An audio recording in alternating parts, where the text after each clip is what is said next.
Presiden Suriah yang digulingkan Bashar al-Assad Hafez dibakar kelompok oposisi atau pemberontak.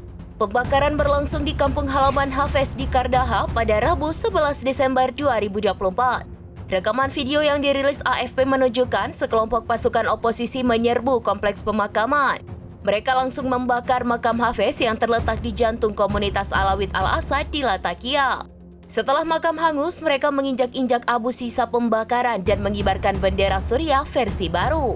Pasukan oposisi juga bersuah foto serta bersorak gembira sambil mengangkat senjata.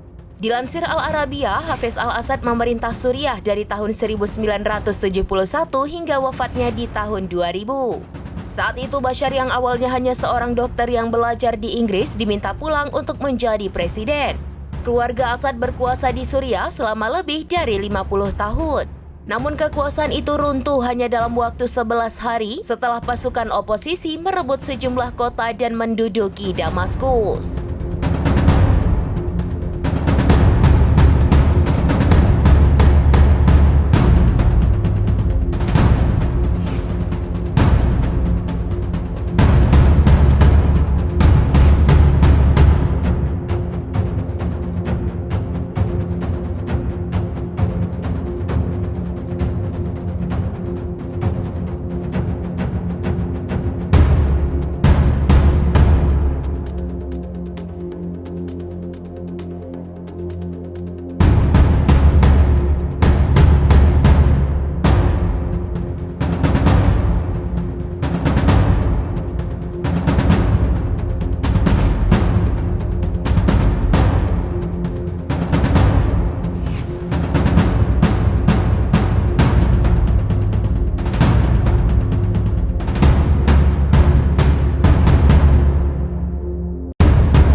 Jangan